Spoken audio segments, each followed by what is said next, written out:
কোরআনে কারিমের সূরাতুল মুনাফিকুনের 9-10 নম্বর আয়াতে কারিমা আমি আপনাদের সামনে তেলাওয়াত করেছি। আল্লাহ রাব্বুল আলামিন গোটা কোরআনে কারিমের ভিতরে মানুষের মাঝে মানুষ তিন প্রকার রয়েছে। কয় প্রকার? তিন প্রকার। এক প্রকার হচ্ছে যারা সরাসরি আল্লাহকে অস্বীকার করে, আল্লাহর বিধিবিধান মানে না, এদেরকে বলা হয় কাফের। দ্বিতীয় হচ্ছে যারা আল্লাহকে মানে, রাসূলদেরকে মানে, আল্লাহর আসমানি কিতাবদের বিশ্বাস করে, এদেরকে বলা হয় মুমিন বা মুসলিম। তৃতীয়ত যারা বাহ্যিকভাবে আল্লাহকে স্বীকার করে কিন্তু অভ্যন্তরীণভাবে অন্তরের মধ্যে আল্লাহকে অস্বীকার করে, কোরআন এবং হাদিসের পরিভাষায় এদেরকে বলা হয় মুনাফিক। সেই মুনাফিকদের ব্যাপারেই আল্লাহ রাব্বুল আলামিন পবিত্র কোরআনে কারীমের মধ্যে সূরাতুল মুনাফিকুন নাযিল করে তাদের চরিত্র সম্পর্কে আল্লাহ পাক বিশ্ববাসীদেরকে জানিয়ে দিয়েছেন। বলেন সুবহানাল্লাহ। আল্লাহ রাব্বুল আলামিন মানুষদেরকে হেদায়েত করার জন্য আল্লাহ পাক রব্বুল আলামিন যুগে যুগে অসংখ্য নবী রাসূল পাঠিয়েছেন এবং তাদের সঙ্গে আল্লাহ পাক রব্বুল আলামিন আসমানি গ্রন্থ দিয়েছেন, কিতাব দিয়েছেন। ছোট বড় সব মিলিয়ে প্রায় 104 খানা আসমানি কিতাব রয়েছে। আল্লাহ পাক রব্বুল আলামিন এই আসমানি কিতাবগুলোর মাঝে ঈমানদারদের জন্য বিধিবিধান দিয়েছেন, কোন পথে চললে তারা জান্নাতে যেতে পারবে এবং কোন পথে চললে জাহান্নামে যাওয়া লাগবে। সবকিছু আল্লাহ পাক রব্বুল আলামিন বিস্তারিত আকারে বর্ণনা করেছেন। বলেন সুবহানাল্লাহ। তারই ধারাবাহিকতা মুনাফিক এদের ব্যাপারে আল্লাহ রাব্বুল আলামিন মুমিনদেরকে সতর্ক করে বলে দিয়েছেন, সাবধান, এদের থেকে তোমরা দূরে থাকবে। কারণ মুনাফিকদের চরিত্র ছিল, এরা যখন মুমিনদের সাথে মিলিত হতো তখন তারা বলতো ক্বালু আমান্না, আমরা তো ঈমান এনেছি। এরপরে যখন ওয়াইদা খালাউ ইলা শায়াতিনহিম, তাদের যে কাফের নেতা রয়েছে, শয়তান রয়েছে, যখন তাদের সাথে আবার মিলিত হতো তখন তারা বলতো আমরা তো তোমাদের সাথেই আছি। বলেন নাউজুবিল্লাহ। আল্লাহ রাব্বুল আলামিন মুনাফিকদের চরিত্র সম্পর্কে সূরাতুল মুনাফিকুনের মধ্যে আল্লাহ পাক রব্বুল আলামিন জানিয়ে দিয়েছেন, ইযা জাআকাল মুনাফিকুনা ক্বালু নাশহাদু ইন্নাকা লারাসূলুল্লাহ। হে নবী, যখন মুনাফিকরা তোমার কাছে আসে তখন তারা বলে অবশ্যই আমরা সাক্ষ্য দিচ্ছি তুমি আল্লাহর নবী। আল্লাহ তাআলা বলছেন ওয়াল্লাহু ইয়ালামু ইন্নাকা লারাসূলুহু, আল্লাহ তিনি জানেন অবশ্যই আপনি তার রাসূল। ওয়াল্লাহু ইয়াশহাদু ইন্নাল মুনাফিকিনা লাকাযিবুন, আর আল্লাহ পাক এও সাক্ষ্য দিচ্ছেন যে মুনাফিকরা অবশ্যই মিথ্যাবাদী। বলেন সুবহানাল্লাহ। কারণ হচ্ছে পঞ্চম হিজরিতে রাসূল করিম সাল্লাল্লাহু আলাইহি ওয়াসাল্লাম বনুল মুস্তালিক যুদ্ধে রওনা হয়েছেন। একটি কূপের কাছে গিয়ে আনসার এবং মুহাজিরদের দুই ব্যক্তির মাঝে পানি নিয়ে একটু ঝগড়া লেগে যায়। আনসার ব্যক্তি তার আনসার বাহিনীদেরকে ডাকলো, তার সগোত্রীয় লোক যারা রয়েছে তাদের কাছে সাহায্য চাইলো, আমাকে সাহায্য করো। অপরদিকে মুহাজির ব্যক্তি মুহাজিরদের কাছে সাহায্য প্রার্থনা করলো, আমাকে সাহায্য করো। এইভাবে করে একটি চরম উত্তেজনাপূর্ণ অবস্থা হয়ে গেল। শেষ পর্যন্ত এই ঘটনাটি রাসূল করিম সাল্লাল্লাহু আলাইহি ওয়াসাল্লামের কাছে গেলে আল্লাহর নবী ঘটনাটি মীমাংসা করে দিলেন। বাস, এখানেই কাহিনী শেষ। কিন্তু মুনাফিক সর্দার আব্দুল্লাহ ইবনে উবাই এই ঘটনাটাকে কেন্দ্র করে আনসারদের সামনে গিয়ে গোপনে গোপনে যাদের ভিতরে দুর্বলতা রয়েছে তাদেরকে ফুসলাইতে লাগলো আর বলতে লাগলো, এই সমস্ত মুহাজিরদেরকে তো মদিনায় তোমরাই জায়গা দিয়েছো, অতএব আমরা যদি মদিনায় আবার চলে যাই তাহলে এই সমস্ত অপদস্থ লোকদেরকে আমরা মদিনা থেকে বের করে দিব। বলেন নাউজুবিল্লাহ।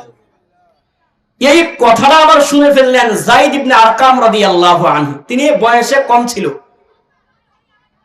অল্প বয়স হওয়ার কারণে রাসূল করিম সাল্লাল্লাহু আলাইহি ওয়াসাল্লামের কাছে যখন এই ঘটনাটি তিনি বর্ণনা করলেন, তখন আল্লাহর রাসূল তাকে জিজ্ঞাসা করলেন, তুমি কি অবশ্যই এই ঘটনা শুনেছো নাকি একটু কম শুনছো বা বুঝতে পারো নাই?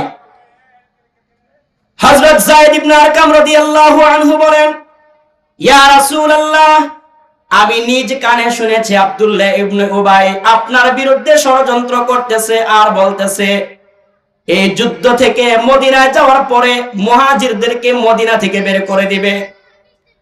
আল্লাহর নবী সাল্লাল্লাহু আলাইহি ওয়াসাল্লাম আব্দুল্লাহ ইবনে উবাইকে ডাকলেন। ডাকার পরে আল্লাহর নবী জিজ্ঞাসা করলেন, তুমি কি এইভাবে পরামর্শ করেছো নাকি? আব্দুল্লাহ ইবনে উবাই মুনাফিক সর্দার রাসূলের সামনে সরাসরি অস্বীকার করে বললেন, নাউযুবিল্লাহ, সরাসরি মিথ্যা বলে দিল, আমি এই সমস্ত কোনো কথাবার্তা বলি নাই। এরপরে আল্লাহ রাব্বুল আলামিন কোরআনে কারীমের আয়াত নাযিল করে যায়েদ ইবনে আরকাম রাদিয়াল্লাহু আনহুর কথাটা সত্য প্রমাণ করে দিলেন। আল্লাহ রাব্বুল আলামিন বলেন, ইয়াকুলুনা লা ইরজাআনা ইলাল মাদিনাতি লা ইউখরিজান্নাল আ'আয্যু মিনহাল আযাল। আল্লাহ রাব্বুল আলামিন বলেন, মুনাফিকরা বলাবলি করেছে আমরা যদি মদিনায় ফিরে যাই তাহলে মদিনার মধ্যে যে সমস্ত মুহাজির রয়েছে অপদস্থ লোক তাদেরকে আমরা বের করে দিব। বলেন নাউযুবিল্লাহ। এরপরে আল্লাহ রাব্বুল আলামিন জানিয়ে দিলেন, ওয়ালিল্লাহিল ইজ্জাতু ওয়ালিরাসূলিহি ওয়ালিল মুমিনিনা ওয়ালাকিন্নাল মুনাফিকিনা লা ইয়ালামুন। প্রকৃত সম্মান আল্লাহর জন্য এবং তার রাসূলের জন্য, আর এই কথাটা অধিকাংশ মুনাফিক জানে না। মুনাফিকরা এটা বুঝতেই পারে না, একমাত্র সম্মান দেওয়ার মালিক যে আল্লাহ, মুনাফিকরা এটা স্বীকার করে না। এরপরে আব্দুল্লাহ ইবনে উবাই মুনাফিক সর্দার যখন মৃত্যুর সময় হয়ে গেল, তার ছেলের নামও রেখেছিল আব্দুল্লাহ। আব্দুল্লাহ রাসূলুল্লাহ সাল্লাল্লাহু আলাইহি ওয়াসাল্লামের কাছে গেলেন, গিয়ে বলছেন, ইয়া রাসূলুল্লাহ, আমার পিতা ইন্তেকাল করেছে, আপনার গায়ের জামাটা দেন আমার পিতাকে কাফন করানোর জন্য। আল্লাহর নবী সাল্লাল্লাহু আলাইহি ওয়াসাল্লাম নিজের জামাটা খুলে দিচ্ছিলেন।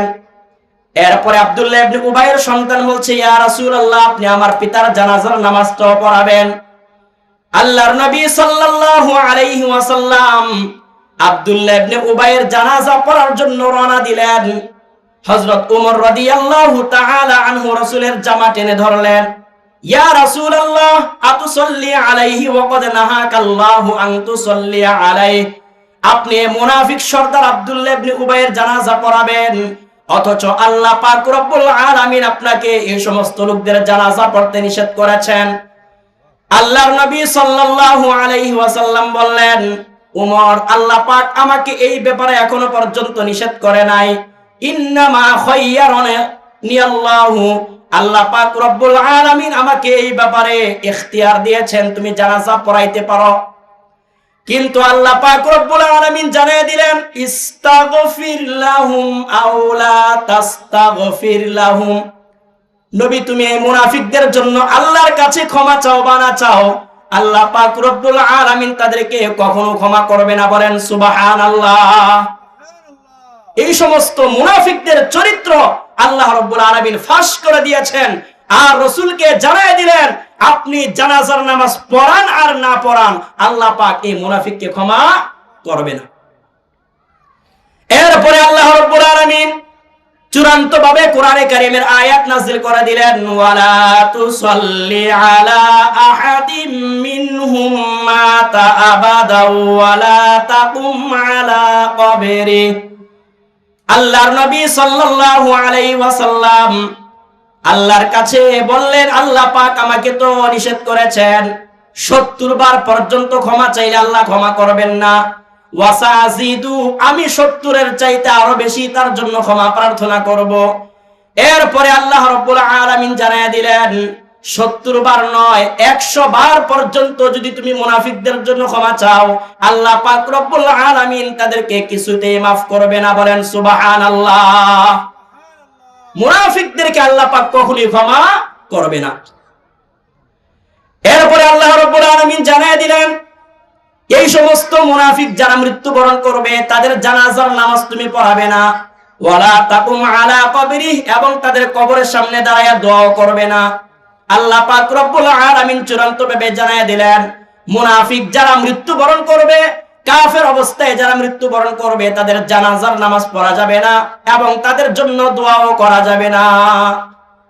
আপনারা সকলেই জানেন রাসূল করিম সাল্লাল্লাহু আলাইহি ওয়াসাল্লামের চাচা আব্দুল মুত্তালিব, আবু তালেব, এই যে আবু তালেব আল্লাহর নবীর জন্য কত কিছুই না করেছে, কিন্তু শেষ পর্যন্ত ঈমান আনতে পারে নাই।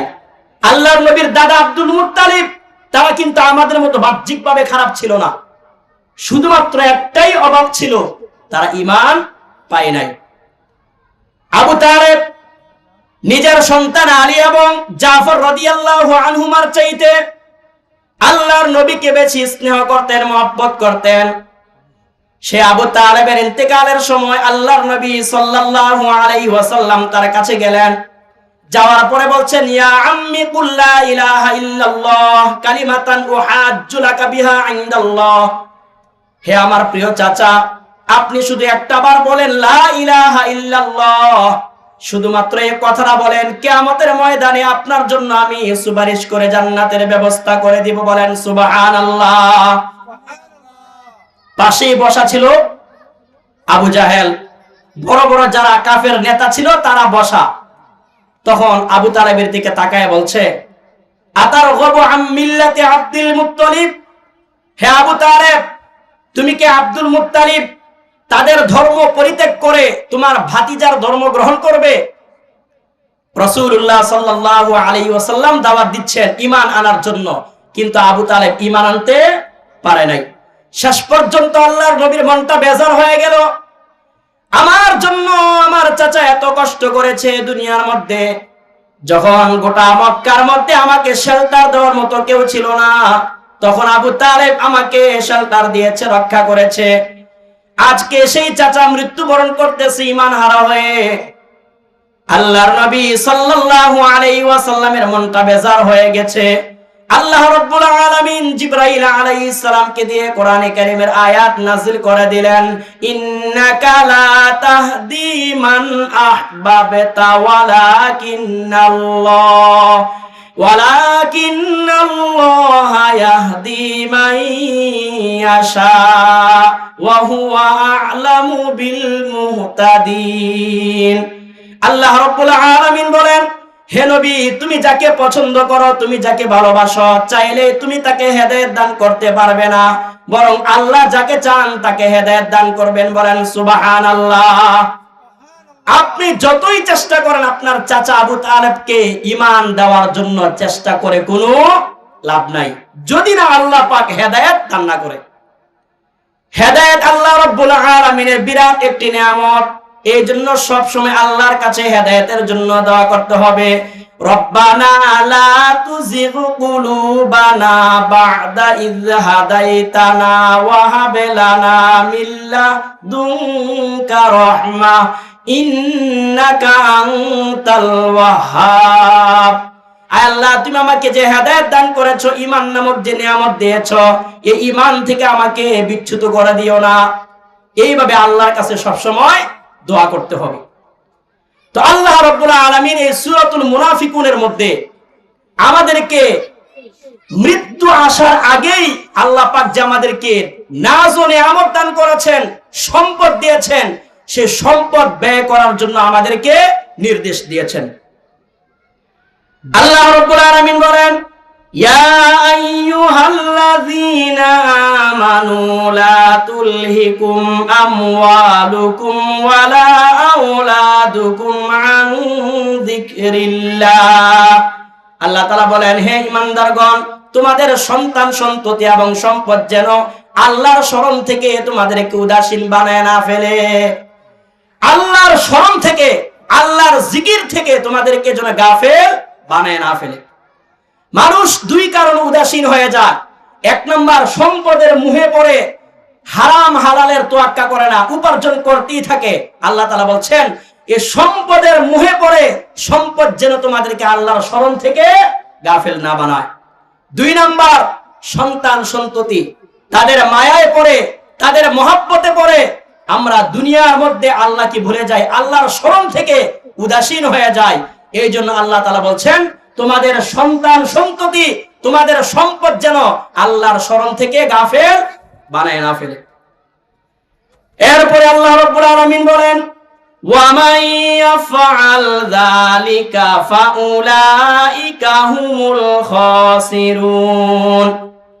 আল্লাহর স্মরণ থেকে যারা উদাসীন হয়ে যাবে, আল্লাহর স্মরণ থেকে যারা গাফেল হয়ে যাবে, তারাই হবে ক্ষতিগ্রস্ত। বলেন নাউজুবিল্লাহ। আল্লাহর জিকির থেকে যারা বঞ্চিত হয়ে যাবে, গাফেল হয়ে যাবে, তারাই হবে অধিক ক্ষতিগ্রস্ত। এরপরে আল্লাহ রাব্বুল আলামিন বলেছেন দুনিয়ার মধ্যে মানুষকে আমি যে সম্পদ দান করেছি, এই সম্পদ থেকে তাদেরকে ব্যয় করার জন্য আল্লাহ তাআলা বলেছেন, কারণ মৃত্যুর সময় যখন হয়ে যাবে মানুষ তখন দান করতে চাইলেও দান করতে পারবে না। ঠিক কিনা বলেন? দান করতে চাইলেও তখন আর দান করতে পারবে না। এই জন্য আমাদেরকে মৃত্যুর আগে কি করতে হবে? দান সদকা করতে হবে। আল্লাহ রাব্বুল আলামিন দুনিয়ার ভিতরে আমাদেরকে দান খয়রাত করার জন্য উদ্বুদ্ধ করেছেন। রাসূল কারীম সাল্লাল্লাহু আলাইহি ওয়াসাল্লাম হযরত আবু হুরায়রা রাদিয়াল্লাহু তাআলা আনহুকে সামনে লক্ষ্য করে বলছেন মাইয়া আখুযু আন্নি হাউলাইল কালিমাতি ফায়ামালু বিহিন্না আও ইউআল্লিমু মাইয়া আমালু বিহিন্না। আল্লাহর নবী সাল্লাল্লাহু আলাইহি ওয়াসাল্লাম মজলিসের মধ্যে বসলেন, আর বসার পরে বলছেন এমন কে আছে আমার কাছ থেকে এই কালিমাগুলো শিখবে এবং সে অনুযায়ী আমল করবে? হযরত আবু হুরায়রা রাদিয়াল্লাহু তাআলা আনহু বলছেন আনা ইয়া রাসূলুল্লাহ, আমি উপস্থিত আছি। আবু হুরায়রা রাদিয়াল্লাহু তাআলা আনহু বলেন আল্লাহর নবী সাল্লাল্লাহু আলাইহি ওয়াসাল্লাম আমার হাত ধরলেন, হাত ধরার পরে 5টা বিষয় আমাকে উল্লেখ করলেন। কয়টা? 5টা বিষয়। 1 নাম্বার, আল্লাহর নবী জানিয়েছেন ইত্তাকিল মাহারিম তাকুন আবাদান নাস। আবু হুরায়রা দুনিয়ার মধ্যে যত নিষিদ্ধ কাজ রয়েছে, হারাম কাজ রয়েছে, সে হারাম থেকে তুমি নিজেকে বিরত রাখো, তাহলে দুনিয়ার মধ্যে তুমি সর্বশ্রেষ্ঠ আবেদ হয়ে যাইবা। বলেন সুবহানাল্লাহ। 1 নাম্বার আমল হচ্ছে তুমি ইত্তাকিল মাহারিম, হারাম কাজ থেকে বিরত থাকো। চুরি করা হারাম, বিরত থাকো। অন্যায় ভাবে মানুষের সম্পদ লুণ্ঠন করা হারাম, বিরত থাকো। চাঁদাবাজি করা হারাম, তুমি বিরত থাকো। সুদ খাওয়া হারাম, বিরত থাকো। ঘুষ খাওয়া হারাম, বিরত থাকো। তাহলেই তুমি আল্লাহর বান্দা হয়ে যাবে। বলেন সুবহানাল্লাহ। 2 নাম্বার, আবু হুরায়রা ওয়ারদ বিমা কাসামাল্লাহু লাক তাকুন আগনান নাস। আল্লাহ পাক রব্বুল আলামিন তোমাকে যে সম্পদ দান করেছেন, এই সম্পদের মধ্যেই তুমি সন্তুষ্ট থাকো, তাহলে তুমি সর্বশ্রেষ্ঠ ধনী হয়ে যাইবা। হাদিসের মধ্যে আছে আল গিনা গিনান নাফস, ধনী তো সে যে মনের মধ্যে দিয়ে ধনী। অনেকের টাকা পয়সা আছে, তারপরেও শুধু হাই হুতাশ, আরো চাই আরো চাই। আল্লাহর নবী বলেছেন আল গিনা গিনান নাফস, ধনী তো যে মনের মধ্যে তার ভিতরে আত্মতৃপ্তি রয়েছে, তার মধ্যে যা রয়েছে এটা নিয়ে যে সন্তুষ্ট, সেই হলো প্রকৃত ধনী। বলেন সুবহানাল্লাহ। 2 নাম্বার বলেছেন ওয়ারদ বিমা কাসামাল্লাহু লাক তাকুন আগনান নাস।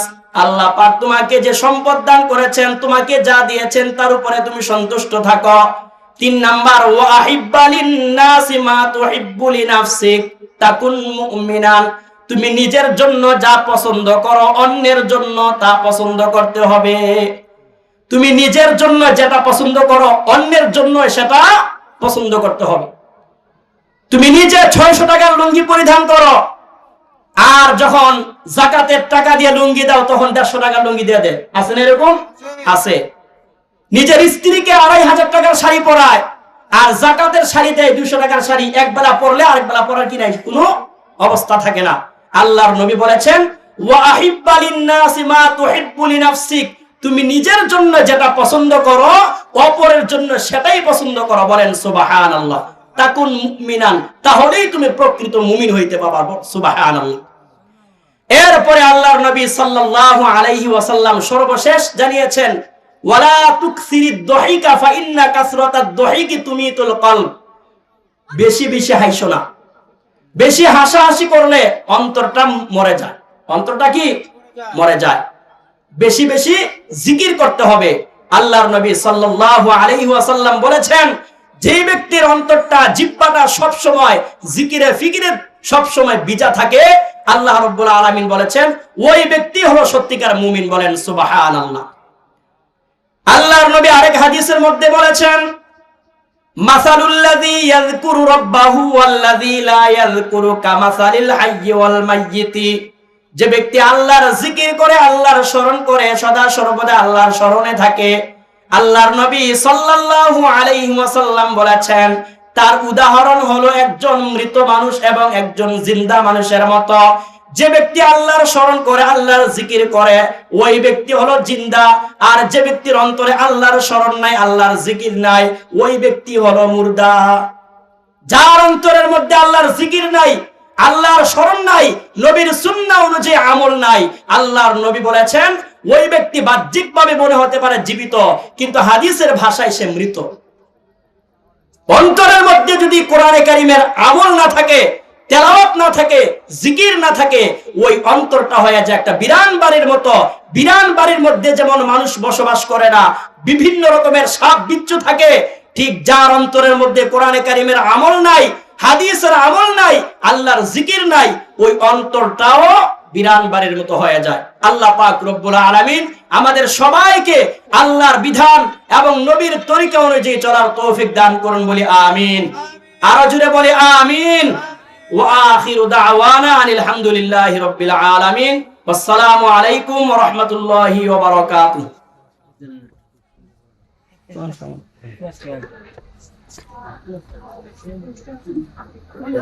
অসুবিধা নেই।